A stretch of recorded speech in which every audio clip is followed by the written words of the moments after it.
Hey ladies, today is Genesis chapter 16, and I find it very special, and I think that there's something really awesome about this chapter, so I hope you'll stick with me till the end. But the brief summary of it is that Abram had been promised a son that would become a great nation as numerous as the stars. And this hadn't happened yet, and so his wife Sarai got impatient, and she went to him and she said, "Here, take my Egyptian slave Hagar as your wife, that I may have children through her and build a family." So Abram agreed, and he took Hagar as his wife. She became pregnant, and then Hagar found, after she was pregnant, she found Sarai contemptible or detestable in her eyes.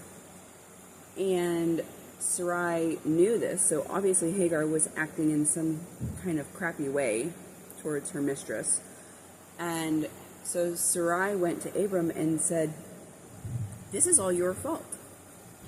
I gave you my slave girl. She became pregnant, and now she detests me. May the Lord judge between you and I." And that's always bothered me, because I feel like they were both wrong in this situation, where neither one of them were actually trusting in God's promise that Abram would have a child through Sarai.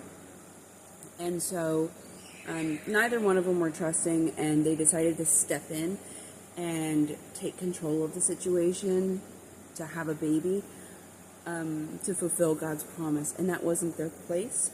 So that's just my opinion on it. But anyway, so then Abram, once again, he really bothers me, the kind of husband that he is. He is now Hagar's husband as well. And he says to Sarai, his wife, his first wife, "She's your slave. Do whatever you want with her." So Sarai begins to mistreat Hagar to the point that Hagar runs away. And at this point, Hagar runs to a well, and an angel sees her, and he says, "Where have you come from, and where are you going?" She says, "I'm running away from my mistress, Sarai." And the angel says to her, "Return and submit to your mistress. I will multiply your offspring, so many that you can't count. Also, you must name him Ishmael." So Hagar, at this point, sees that God sees her suffering, and he has compassion on her.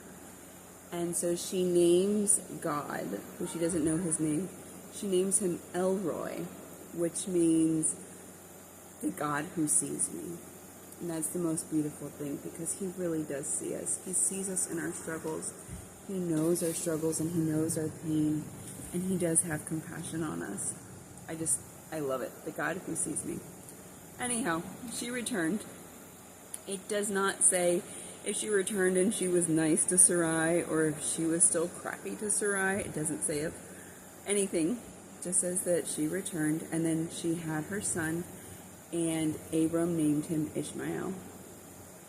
I think my big takeaway from Genesis chapter 16 is that Hagar may not be mentioned anywhere else. I'm not certain, because I haven't researched it. But what a woman of faith to look up to. She was born into slavery.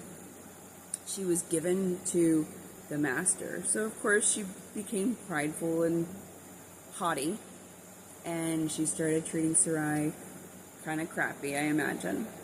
So she was sinning there.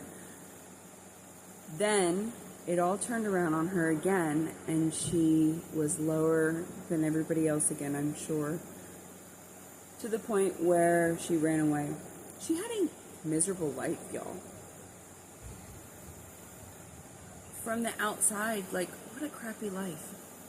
But God saw her, and she chose to obey, and she chose to return to Sarai, despite the fact that she knew it was going to be terrible, and she knew it was going to be miserable. She did it all for the God who saw her. What a wonderful sacrifice. I just think it's amazing. All right. I hope this helps someone. God bless you.